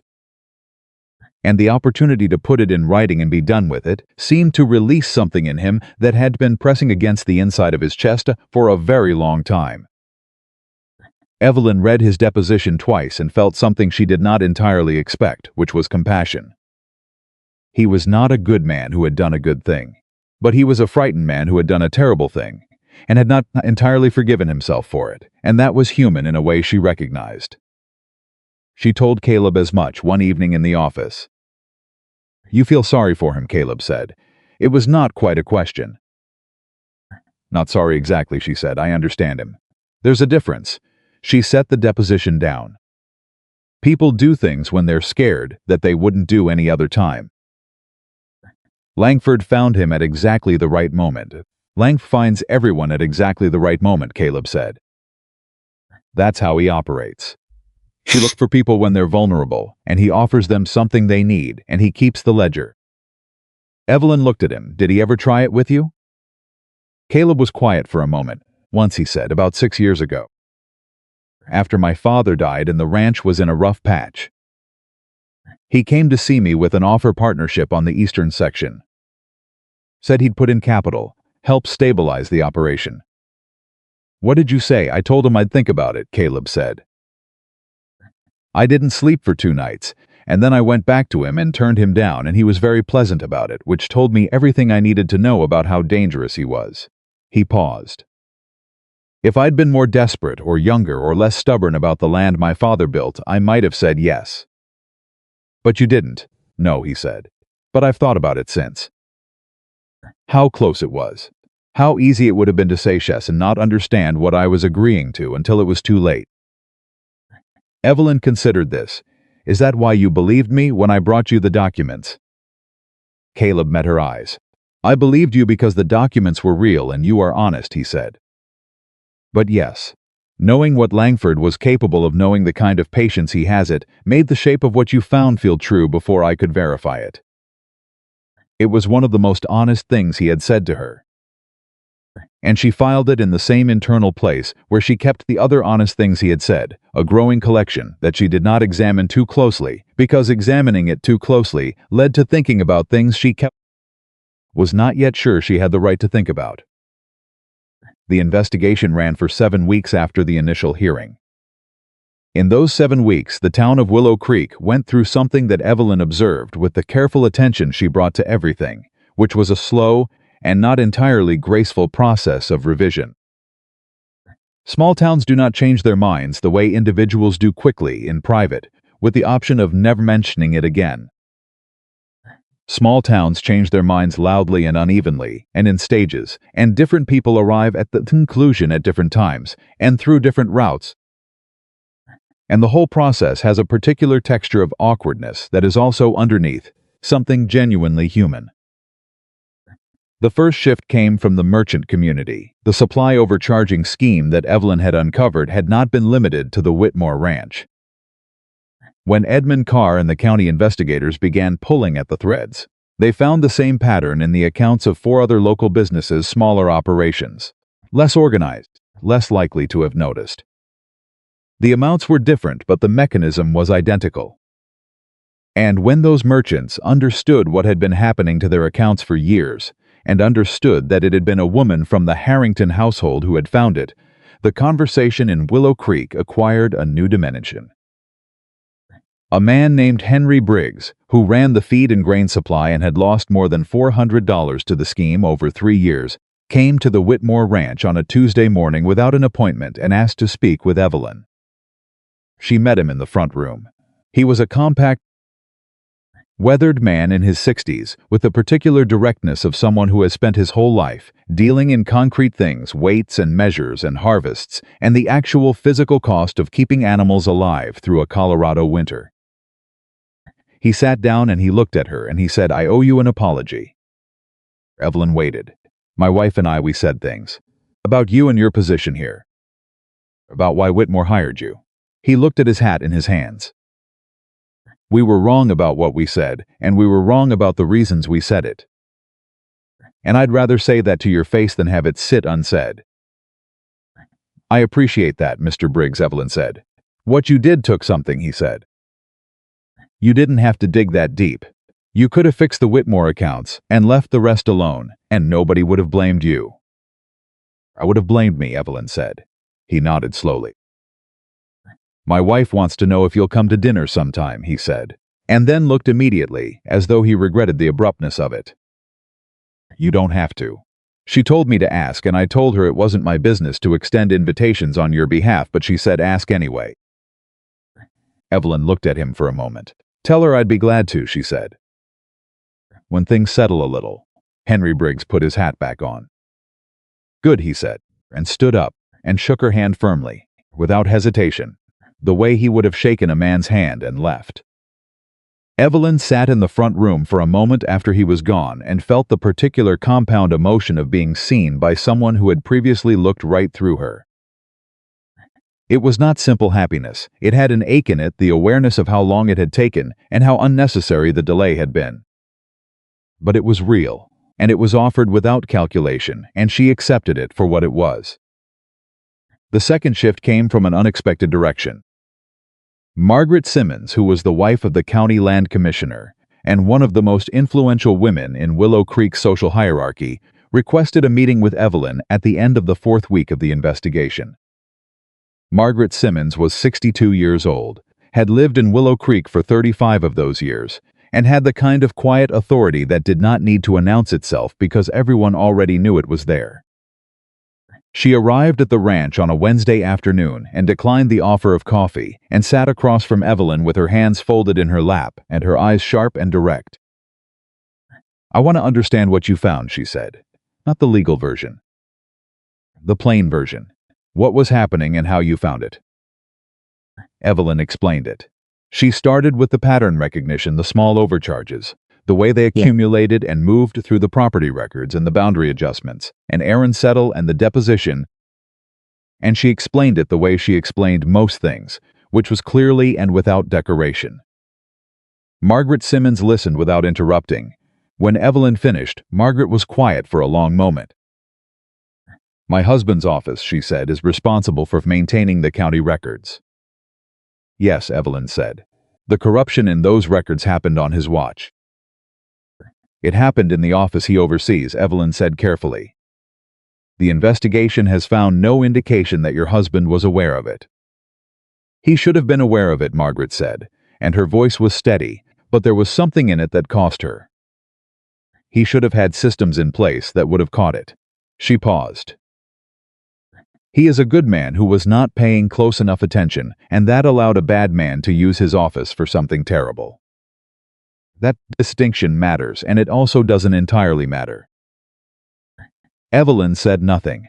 "I want you to know," Margaret said, "that I am going to speak to the county women's organization about what you did, about how you did it, and about what it tells us about what gets missed when we decide ahead of time that certain people don't have anything worth paying attention to." The directness of it took Evelyn a moment to process. "Mrs. Simmons," she said, "you don't have to." "I know I don't have to," Margaret said crisply. "I want to. There's a difference. You taught me that, in a way, though we've never spoken before." She stood. "My husband is going to overhaul the records management system at the county office. He's going to be looking for someone to design and supervise the new system. I told him to talk to you." She paused at the door. "Don't say no before you hear the offer." She left. Evelyn sat alone in the room for a moment and thought about how completely different the world looked when the people in it decided to see you. She went back to work. The resolution of the Langford case came on a Thursday at the end of the 7th week, and it came not through a dramatic courtroom scene but through a letter, delivered to Edmund Carr's office in Denver and forwarded to Evelyn the same day, in which Victor Langford's lawyers announced that their client was prepared to settle all contested claims, restore all boundary records to their original documented state, compensate the affected landowners and businesses for the financial damage caused by the overcharging scheme, and withdraw all challenges to the Whitmore land title in exchange for the county's agreement not to pursue criminal charges beyond those already filed against Aaron Settle. Edmund Carr sent a note along with the letter, it said. He blinked first. Your instinct about timing was exactly right. Well done. Evelyn read both documents and sat with the feeling for a long moment, and then put them in the file and went to find Caleb. He was with Davis at the eastern fence line, the section of land that Langford had been trying to take for years. The stretch along the creek that was his father's best grazing land, and she walked out to them in the late afternoon with the letter in her hand. Davis saw her coming and read something in her walk and said something to Caleb, and Caleb turned. She handed him the letter. He read it. Davis was watching his face, and Evelyn was watching his face, and what moved across it was not triumph, not the sharp, clean feeling of winning something, but something quieter and older. The particular emotion of a man who has been holding something very heavy for a very long time and has just been told he can put it down. It's done, Davis said. The criminal proceedings aren't complete, Evelyn said. That'll take more time. But the land is secure. The accounts are settled. Langford's scheme is on the official record and isn't going anywhere. Davis exhaled through his nose, which for Davis was approximately equivalent to a standing ovation. Caleb folded the letter. He looked at the eastern fence line. He was quiet for a long time, and neither Evelyn nor Davis filled the quiet, because it was his quiet and it belonged to him. Thank you, he said finally. He was looking at the land, but he was talking to her. You're welcome, Evelyn said. That evening, after Davis and the other hands had gone to their quarters and the ranch had settled into its nighttime quiet, Caleb found Evelyn in the office. She was finishing a final reorganization of the records, now that the legal proceedings had clarified what needed to be preserved, and he stood in the doorway for a moment, and she looked up.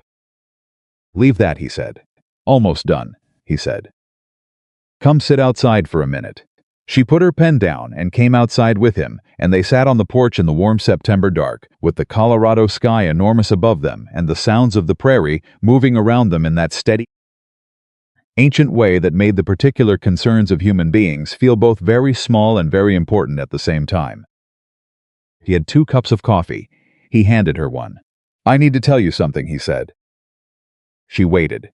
When I hired you, he said, I told myself it was professional. That I was making a practical decision based on evidence. He was looking straight ahead. And it was that. But it wasn't only that. And I think I owe you the honesty of saying so. Evelyn was very still. I saw something at that dance, he said. Before I knew what you could do, before I knew anything about your skills or your mind or what you were capable of, I saw you get back up. He paused. I've seen a lot of people get knocked down, Evelyn.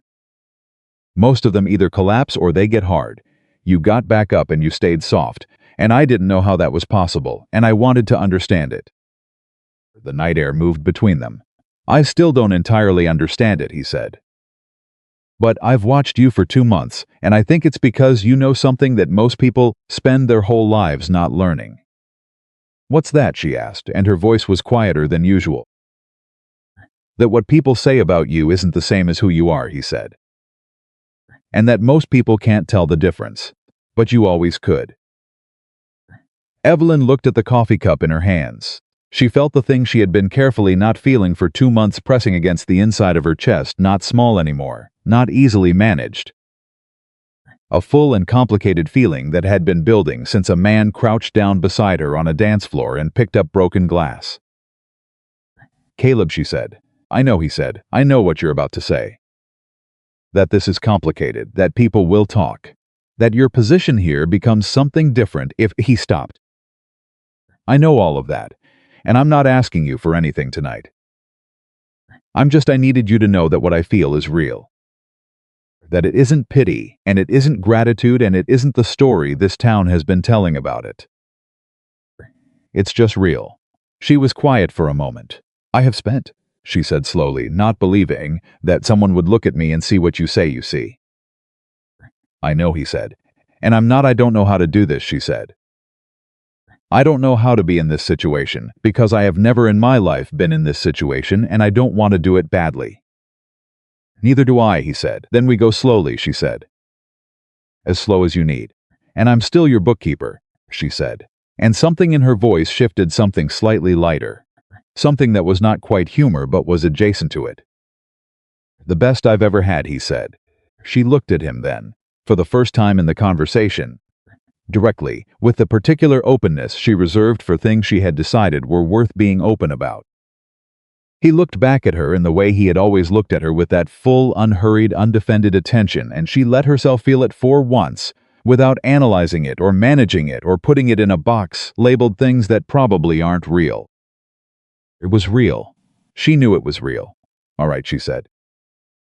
They sat on that porch for another hour in the warm Colorado night, talking about nothing of great consequence: the feed contracts, the coming winter, a book she had been reading, a problem with the north fence line that Davis had mentioned, and the ordinary texture of it, the simple human warmth of two people comfortable enough with each other to talk about nothing in particular, was more meaningful than any dramatic declaration could have been.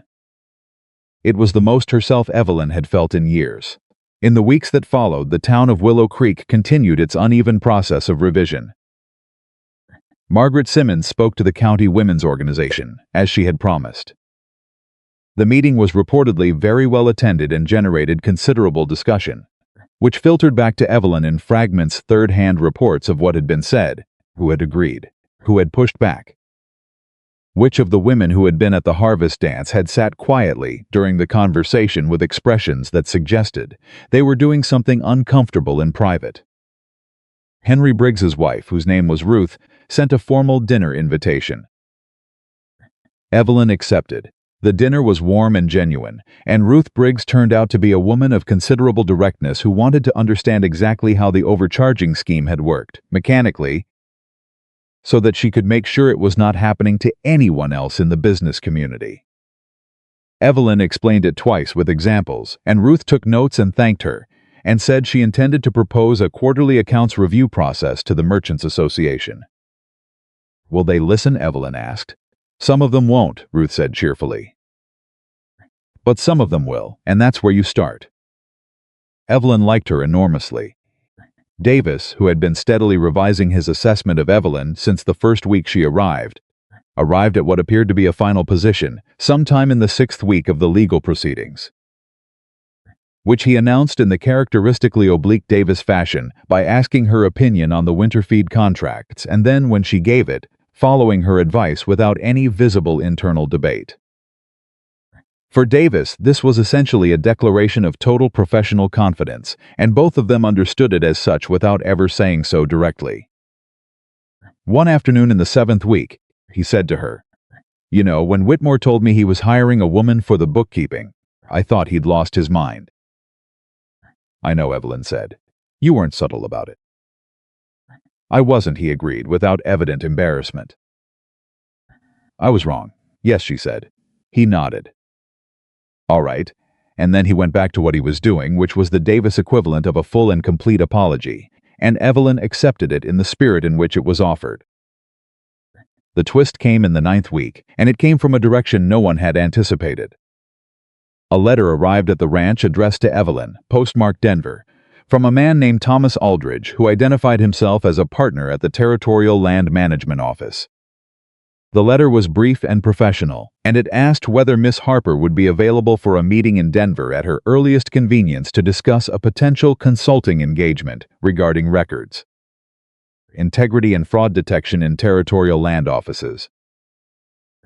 Evelyn read the letter 3 times. She sat with it for a full day before she told Caleb about it. She was not sure why she waited, partly because she needed to understand her own reaction to it before she could articulate anything clearly, partly because it changed something the landscape of what her future looked like in ways she needed to map before she could discuss. She had come to the Whitmore Ranch as an escape from one small life. She had not expected it to open into something this large. When she showed Caleb the letter, he read it without speaking. Then he set it down. "Denver," he said. "It's a consulting engagement," she said. "It doesn't have to mean anything permanent, but it could." It, she said honestly. Caleb was quiet.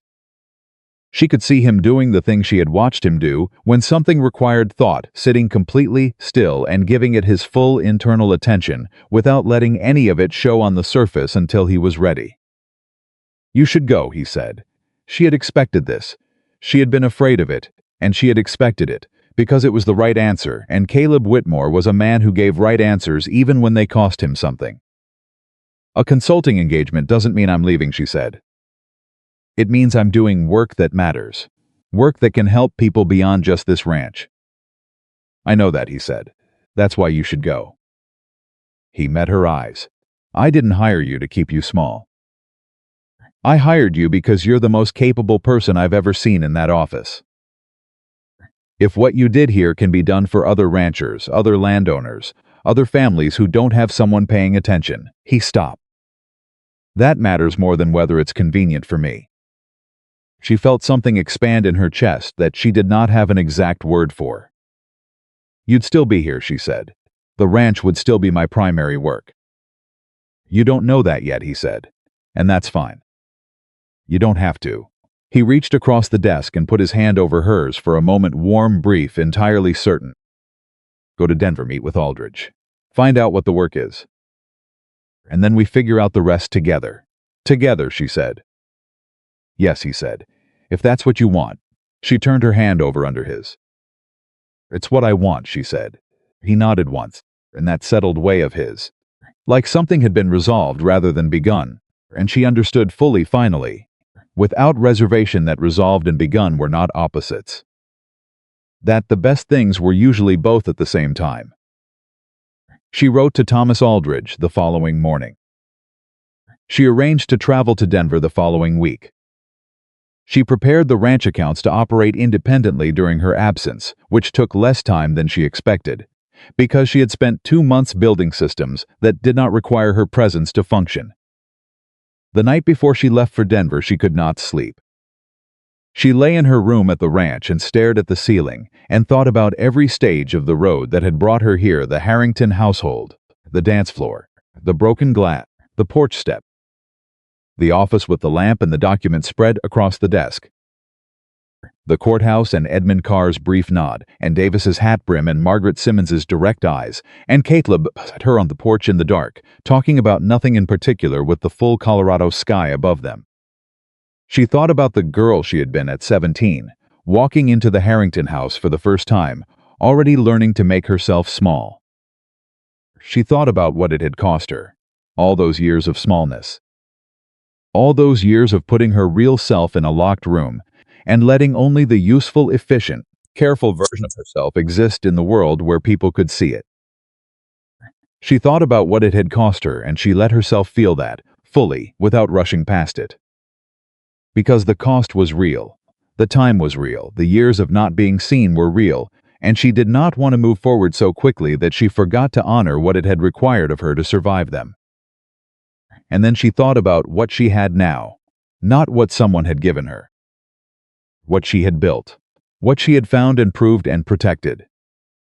The documents on the official record, Aaron Settle's deposition, Henry Briggs's handshake, Ruth Briggs's dinner table, Davis's professional trust, Margaret Simmons's clear-eyed acknowledgement, Edmund Carr's quietly astonished respect, Thomas Aldridge's letter. And underneath all of it, running like a current through everything, Caleb Whitmore crouching down on a dance floor, in a good dark coat, and picking up broken glass because he wanted to. She fell asleep just before dawn. She dreamed about nothing she could remember afterward. But she woke up feeling rested in a way that went deeper than sleep. And she dressed and packed the last of her bag, and went down to find Caleb waiting in the kitchen with coffee. The way he always was in the early morning, already there, already steady, already making room for her in the quiet without being asked. Ready, he said. Yes, she said. And she meant it in every way it was possible to mean a word. He drove her to the stage himself, which she knew the town would notice and did not care about. And she climbed up with her bag and her folder of documents and her notebook of preparations for the Denver meeting. And she looked down at him from the stage step, and he looked up at her in the early morning light with that full and unhurried attention that she had stopped trying not to love weeks ago. I'll be back Thursday, she said. I know, he said. The Northland situation, Davis has it. And the Kimball feed contract. Evelyn, he said gently. She stopped. Thursday, he said. Thursday, she agreed. The stage pulled away. She did not look back. Not because she was leaving anything behind, but because she was not. Everything that mattered was already inside her, the knowledge of her own worth, hard-won and finally claimed, and the certainty of a man who had seen it when no one else was looking, and the work ahead that was larger and more important than anything she had imagined for herself in those 8 years of carrying trays and making herself small. She turned her face forward, toward Denver, toward whatever Thomas Aldridge's letter meant, toward the next thing and the thing after that. Outside the window, the Colorado morning was enormous and bright, and the road ahead was long and entirely, completely hers. Thomas Aldridge turned to be a small, precise man in his early 50s with wire-rimmed glasses and the particular manner of someone who had spent decades watching institutions fail at the most basic level of their own stated purpose and had arrived at a place of productive exasperation about it. He met Evelyn in his Denver office on a Wednesday morning, and he shook her hand without any visible adjustment to the fact that she was a woman, or a large woman, or a woman who had arrived from a small frontier town on a stagecoach with a traveling bag and a folder of documentation that she had organized during the ride. He looked at the folder, he said. She handed it to him. He read for 40 minutes while she sat across the desk and drank the coffee his secretary had brought, and looked out the window at Denver moving past in its busy, complicated, self-important way. When he finished, he set the folder down and looked at her over his glasses. "Edmund Carr speaks very highly of you," he said. "Edmund is generous," Evelyn said. "Edmund is precise," Aldridge corrected. "He doesn't use words he doesn't mean. He told me you were the most naturally gifted financial investigator he had encountered in 30 years of territorial law." He paused. "That is not generosity. That is a specific professional assessment from a man who has no motivation to exaggerate." Evelyn said nothing, because there was nothing to say to that except thank you, and she was not yet ready to say it without her voice doing something she did not want it to do. "We have a problem in this territory," Aldridge said. "Multiple problems, actually, but one specific one that your work in Willow Creek has made suddenly very visible to my office. Land record fraud is not isolated. What Langford did to the Whitmore Ranch, we have reason to believe similar schemes are operating in at least 7 other counties. Small manipulations, patient timelines, designed to be invisible until it's too late." He tapped the folder. "The methodology you used to find it in Willow Creek, the pattern recognition across multiple document types, the cross-referencing between private and county records, that methodology could be applied elsewhere. Systematically. You want to build an inspection protocol," Evelyn said. "I want to build an inspection protocol," he confirmed. "And I want the person who developed the original methodology to design it." The silence in the office had a particular quality to it, the quality of a moment that understood its own significance. "What does the engagement look like?" Evelyn asked. "Initially, consulting. You would work with my office to codify the methodology, train a small team, and oversee the first 3 county reviews." He named a figure. "After that, if both parties are satisfied, we discuss a permanent appointment." The figure he named was more than she had ever imagined earning in a year. She kept her face very still and said, "I have an existing commitment to the Whitmore Ranch that I take seriously." "I know," he said. "We would work around it. The ranch comes first." He paused. "Miss Harper, I want to be direct with you. There will be people in this office and in the county offices who will question this appointment. Your background will be used as an argument against your authority. It will not be easy. Nothing worth doing is easy," Evelyn said. "And I've had practice being questioned." Aldridge looked at her for a moment. Then something that was not quite a smile moved across his precise, careful face. "Yes," he said. "I imagine you have." She returned to Willow Creek on Thursday afternoon as she had promised. Caleb was at the ranch when she arrived, and she found him in the office, her office. The room she had transformed from a disordered collection of neglected paperwork into a functioning system over 2 months of careful work, and he was attempting to understand something in the ledger and making what she could tell. From the doorway was a fundamental error in approach. "You're reading the columns in the wrong order," she said. He looked up. Something in his face changed quietly, completely in the way it always did when she came into a room, a shift so natural she suspected he was not fully aware of it. "You're back," he said. "Thursday," she said, as promised. She told him about Aldridge. She told him everything: the figure, the scope, the timeline, the permanent appointment possibility.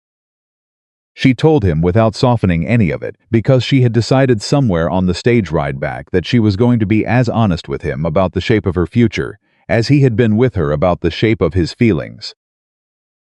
Because that was what it meant to take something seriously. He listened the way he listened to everything important. Without interrupting, without the ledger, completely. When she finished, he was quiet for a moment. "You said yes," he said. "It was not a question. I said I needed to discuss it with you first," she said. He looked at her. "Evelyn, say yes. It means Denver sometimes. It means the ranch doesn't have all of my time. The ranch will survive," he said. "You built the systems. Davis follows them. And he stopped. I would rather have half of your time and know you're doing something that matters at the scale it should matter than have all of your time and know I kept you small." His voice was very certain. "Say yes." She looked at him across the desk. "All right," she said. "Yes." He nodded once, the resolved and begun nod that she had learned to read as the closest thing he had to open celebration. "Good," he said. "Now tell me what I did wrong in the ledger." She told him, and he accepted the correction with good grace, and they spent the rest of the afternoon working side by side in the quiet office. And it was entirely ordinary and entirely exactly what she wanted her life to look like. The Willow Creek Winter Celebration was announced 3 weeks later. It was an annual event less formal than the Harvest Dance, longer, more communal, the kind of gathering that the whole town attended, because winter on the Colorado plain was long and cold, and people needed reasons to fill it with warmth and noise. There would be music and food and dancing, and because the winter celebration was hosted jointly by the Merchants Association and the County Women's Organization, and because both of those bodies had recently undergone certain shifts in perspective, the organizing committee had, with what Evelyn understood was deliberate and quiet intention, extended a personal invitation to Evelyn Harper. Not as serving staff, as a guest. She held the invitation in her hands for a long moment when it arrived. It was a small piece of paper, cream-colored, neatly printed, her name in the correct formal style at the top. An entirely ordinary social invitation of that passed between ordinary people in ordinary towns every day without significance. She had never received one before.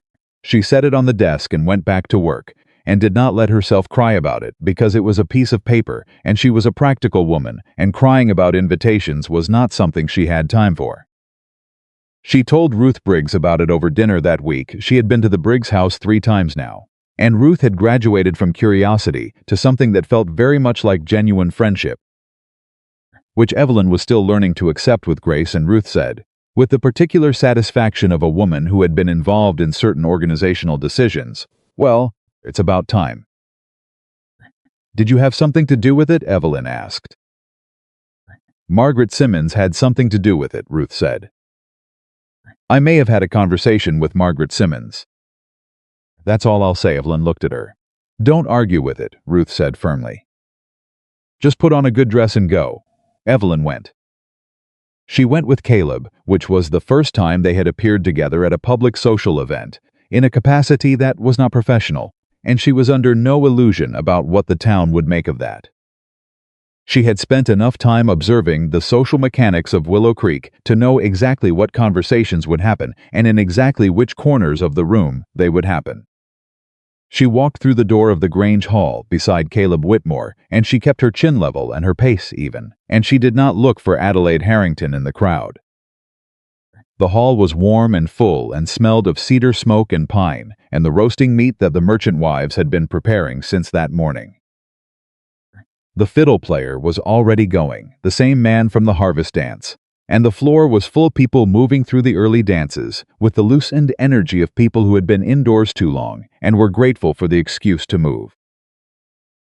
Evelyn knew the moment she was seen. It was not like the last time, not the sudden silence of broken glass and collective attention turning like a tide. It was smaller than that. A gradual shift. The way awareness moves through a crowd not all at once but in small recognitions, person to person, rippling outward from where she stood.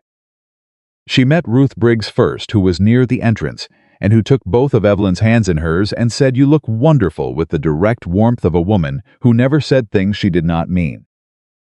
She met Henry Briggs beside her, who shook Evelyn's hand and then Caleb's and said, to Caleb, "You've got the best bookkeeper in 3 territories." "Don't do anything stupid," Caleb said, "Doing my best, Henry." Margaret Simmons found her 20 minutes into the evening. She came across the room with the deliberate quality of a woman who had decided to do something and was doing it publicly and without apology, and she took Evelyn's hand and said, "I'm glad you came." "Thank you for the invitation," Evelyn said. "Thank yourself," Margaret said. "You earned it. All of it." She squeezed her hand once and released it and moved on, and Evelyn watched her go and felt something settle in her chest that had been unsettled for a very long time.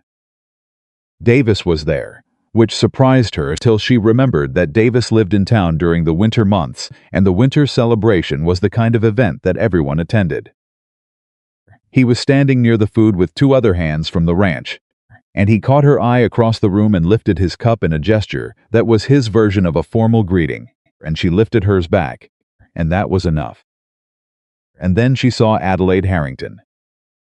Adelaide was across the room with her usual circle, but the circle was smaller than it had been at the harvest dance, and the configuration of it was slightly different, less Adelaide at the center, with others orbiting her. More a group of women standing together in the ordinary way of people who happened to be standing in the same place. Adelaide saw Evelyn at the same moment Evelyn saw her. The distance between them was perhaps 30 feet. The noise of the room was between them. Neither of them moved toward the other. And then Adelaide did something Evelyn had not anticipated. She'd not a bow. Nothing dramatic. Just a small, deliberate downward movement of her head that said in the limited vocabulary of social gesture that Willow Creek operated in something that was not quite an apology, but was in the same territory as one. An acknowledgement. An admission that the accounting had been done and the balance was not where Adelaide had expected it to be. Evelyn held her gaze for a moment, then she nodded back. Once, equal in measure to what had been offered. Not forgiveness exactly. Not the erasure of what had happened on that dance floor all those months ago. But the recognition that they were both still here, still in the same town, still having to navigate the same social geography, and that the navigation could be done with dignity on both sides if both sides chose it. Adelaide looked away first. Evelyn turned back to the room. Caleb was beside her. He had not been watching Adelaide. He had been watching Evelyn, all right? He asked. Yes, she said, and meant it completely. The music shifted, the fiddle player moving into a slower piece, the kind that cleared the floor of the energetic dancers and filled it instead with couples, and the room rearranged itself around the change the way rooms do. People moving to the edges, couples moving to the center. The particular choreography of a community that has been doing this long enough to do it without thinking. Caleb held out his hand, not tentatively, not with the apologetic quality of a man who expected to be refused. Just directly, openly, the way he did everything, with the settled certainty of someone who had decided something and was committed to it. "Dance with me," he said. 2 words. The same 2 words in the title of a story that had been told about them for months in Willow Creek in 2 different versions, the true one and the one Adelaide had invented. And the town had been slowly, unevenly, deciding which version it believed. Evelyn looked at his hand. She thought about every person in that room who was, in this exact moment, watching. She thought about what they saw, what they had always seen when they looked at her, and what some of them had begun, reluctantly, honestly, to see instead. She thought about the harvest dance and the broken glass, and the 8 years before it, and the months after it, and Thomas Aldridge's office in Denver, and Ruth Briggs' dinner table, and the ledger in the ranch office, and the eastern fence line on fading afternoon, and a porch in the dark with coffee and the Colorado sky. She thought about the girl who had learned to make herself small. She thought about the woman she had become when she stopped. She put her hand in his. She felt his fingers close around hers, steady, entirely certain, and he led her to the dance floor, and the music was already moving, and they moved with it, and the room watched, and Evelyn Harper did not look at any of the faces watching. She looked at Caleb. He was looking at her, the way he always looked at her. Full attention, nothing held back, no apology for it. "How are you doing?" he asked. "Ask me in a minute," she said. He smiled, a real one, not the careful, almost smile she had grown accustomed to reading, but the full and offended version that she had seen perhaps 4 times in 4 months, and that made something warm move through her every time. "All right," he said. They danced. And 30 seconds into it, Evelyn realized she was not performing. She was not managing the room or managing herself or managing the version of herself that the town needed to see in order to arrive at the correct conclusion. She was simply dancing, with a man who had chosen her in the most ordinary and radical way possible by paying attention. She laughed, a short, surprised sound, because she had not expected it. Caleb raised an eyebrow. "Nothing," she said. I'm happy." She said it simply, because it was simple, because after everything it was the simplest possible true thing, and she was done being afraid of simple true things. "I'm genuinely happy." Something moved across his face that she did not have a word for, but that she planned to spend a great deal of time learning to read. "Good," he said quietly. They danced through the end of that song and into the beginning of the next, and somewhere in the room the crowd-adjusted conversations resumed. Other couples moved to the floor. The particular collective attention that had been focused on them redistributed itself back into the ordinary warmth of a winter celebration, and what was left was just 2 people on a dance floor in a small frontier town who had found something real in the unlikely wreckage of a broken tray and a cruel word, and the extraordinary stubbornness of a woman who refused to believe that her worth was other people's to determine. At the edge of the floor, Ruth Briggs said something to her husband. Henry Briggs watched Caleb and Evelyn for a moment and said, "About time." At the food table, Davis watched briefly and then looked away with the expression of a man who had been correct about something all along and was too dignified to say so. Margaret Simmons, across the room, observed the dance floor with the quiet satisfaction of a woman who had set something in motion and watched it arrive precisely where it needed to go. And Adelaide Harrington, standing in her smaller circle, did not watch at all. The evening moved forward the way good evenings do, not quickly, not slowly, but with the particular richness of time that is being used for exactly what time is for. Evelyn talked to people she had been talked about by, and found that most of them, face to face and without the protective cover of social distance, were more complicated and more human than the versions of them that circulated in stories. She was not naive about it. She knew that some of the warmth was new, because she had become useful to them, because she had proven herself in terms they understood. She did not require the warmth to be pure in order to accept it. She accepted it for what it was, and kept her own counsel about what it meant. But some of it was not about usefulness. Some of it was simply people, recognizing another person, across the distance of all the things that usually prevent that recognition.